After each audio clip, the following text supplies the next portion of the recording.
It's time to start prepping for our October Cuties table topper.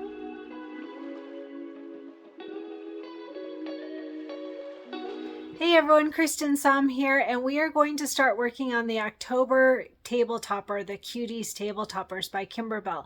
Our sponsor is My Girlfriend's Quilt Shop. If you haven't ordered yet, please do so. Here is a direct link to be able to place your order for the fabric kit that comes from our sponsor. So make sure to support our sponsor whenever possible. I think they might even have a thread kit. I did pick out threads from my stash, and I will add a link, or I will add a list of them underneath this video in the video notes. I added 2 extra threads than what is on the list, and I just picked them out based on, I put them against the fabric so that they are similar or maybe stand out just a little bit. So again, that list is underneath the video in the video notes. So I just wanted to go over on page 16, it has all of the fabrics, and I just wanted to give a couple of little notes as we start to prep our fabrics. So I always prep them and I put them in our packets. Make sure to get your dry erase packets if you haven't already done so. I will add a link for the dry erase packets here. They make it just so easy to keep our project organized and ready for us. So a couple of just really quick notes. This will be a very quick video. So also don't forget, I'm going to use fusible backing on the back of almost all fabrics, and I will tell you which ones not to. But the Kimberbell fusible backing, you can get that from our sponsor as well. The light mesh cutaway, that's what we use in our hoop, both the regular size and the longer one when needed for those bigger hoops. And then the Kimberbell project batting. Make sure you've got lots of this. We go through a lot of this quickly. All right, so I'm just going to run down the list of fabrics. And like I said, it's on page 16. There's a list of the fabrics. The first one, no problem. That's for the center blocks. Second one, also no problem, center blocks. Third one, no problem, center blocks. So those are, I should just show you them real quick. So here is the first one, fabric 1, just do as it says in the book. Fabric 2 is the lighter purple, same thing, do as it says in the book to cut it, to prep it. And then the third one is also for the center blocks and no changes there. All right, and then we go to the outer borders. So the outer borders is this black and white stripe. Notice it is a directional fabric, so that's one thing. And on page 17, it shows lay it down this way to be able to cut it and get the stripes in the right way. And it shows it with the stripes going horizontally. All right, so this way to be able to cut your fabrics. And the only note that I have on this one, this is for our outer borders. And our outer borders, I always tell you every month, I recommend cutting them bigger than what is in the book. I have had it come out where they were a little bit too short, and that just is the biggest bummer ever. So instead of 2.5 by 18 like it says on page 16, I recommend cutting these 2.5 by 20 for the outer borders, and then we'll cut them down at assembly once we know that we've got enough fabric. So 2.5 by 20, it's going to be 4 strips that are 2.5 by 20. That's for the outer borders on this directional fabric. All right, and then the next one is the white with black dots. No changes on that. That's for the center blocks as well. And then for the triangle blocks, same thing, no changes on that. It is a cream colored with lines on it. No changes, just follow the book on that. And then for the corner blocks, it's a fabric scrap of this orange plaid. And I tell you every month that on the corner blocks, I recommend cutting them bigger. But I want to warn you, this is going, it looks like it's a 5-inch square, so it will be tight on this one if you receive the same as me. If you have some in your stash, which I do, so I very likely will just put this in my stash and use from what I already have and cut a 6-inch block, because my recommendation in the book, it says 4 pieces that are 2.5 by 2.5, and that will work, but in my opinion it's easier and they won't shrink in or anything if you stabilize it well and if you cut them just a little bit bigger. So I'm going to cut mine 4 pieces 3 by 3 on the corner blocks. I always do that on my corner blocks, 4 pieces 3 by 3, and again we'll cut it down when we're ready because we'll have that tack down. That tack down will help us to know, and we'll also measure them to make sure.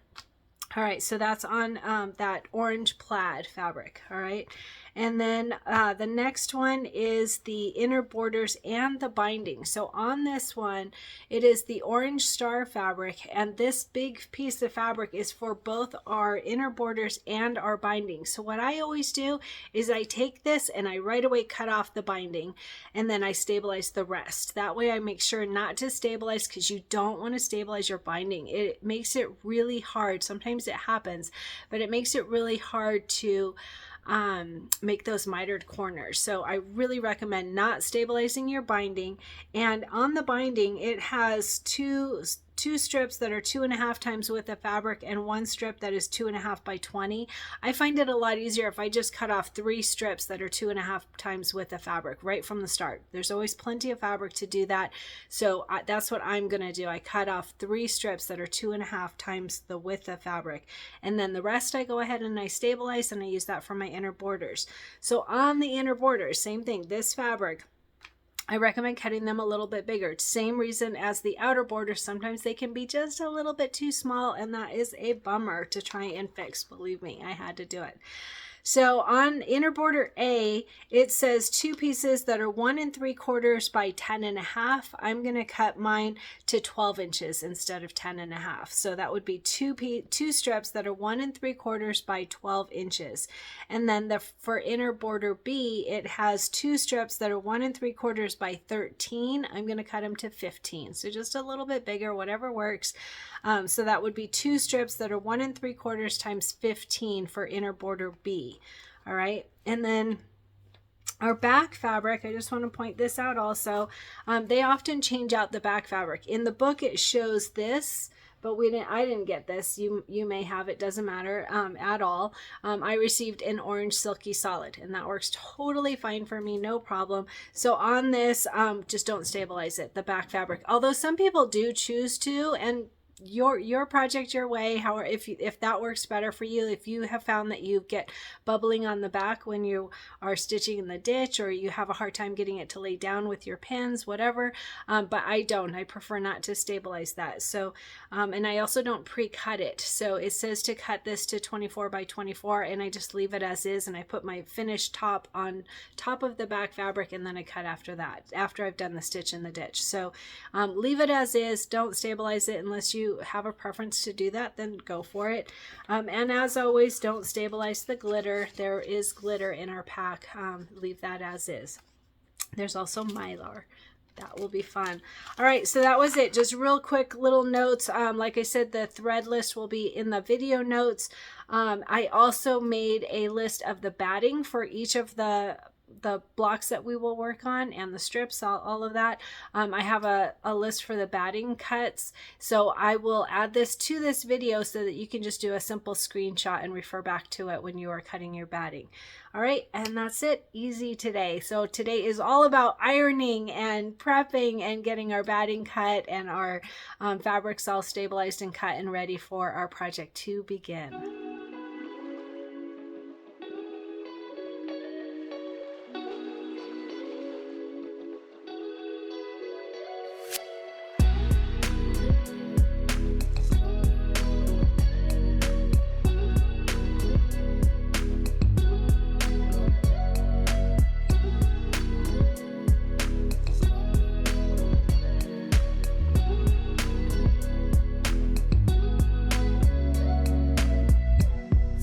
So don't forget to pick out a goal for this project. Mine is for the entire year of the Cuties. If you're not doing it that way, you could change your goal every month, whatever works for you. But mine for the whole year is building strength. And I have had a cold. I've been a little ill since my vacation, so I have not done any weight training. I'm purposely trying to let my body heal. But I did, instead of a treadmill run, which is what I have been doing, instead I walked a lot today. So I took my dog. My dog's probably like, what is wrong with you? But I took him for several walks today. I think probably at least 4 walks. And then I also went on my own. So I had a total of over 8 miles of walking today. And so that worked for me. that's good enough. Like, I don't need to go get on the treadmill. And so I want to hear how you're doing with your goal, whatever it is. And if you have to adjust it because of a cold or whatever, be graceful for yourself. Give yourself grace. Understand that, you know, stuff happens. And if you've had an overly busy day, you could make up for it the next day if you need to. But drink lots of water and help flush out whatever's in your system. I'm working on that. So anyway, share how you're doing with your goal. And my shirt today, this is an old one, but I really like it. It's a bicycle, of course I like it, and it's got presents and a cake. And my birthday was actually last month, but I love this shirt, so I wear it pretty often. It says it's all about the journey. It's all about the journey. So I'll share a photo and I will add information underneath this video of where you can get the design. The shirt is a very, very old shirt from Target, like forever old. So no information on that, but I do have links to other shirts that I like to embroider on that work really well for me, that come quick and easy from Amazon. So anyway, I will add all the information underneath this video.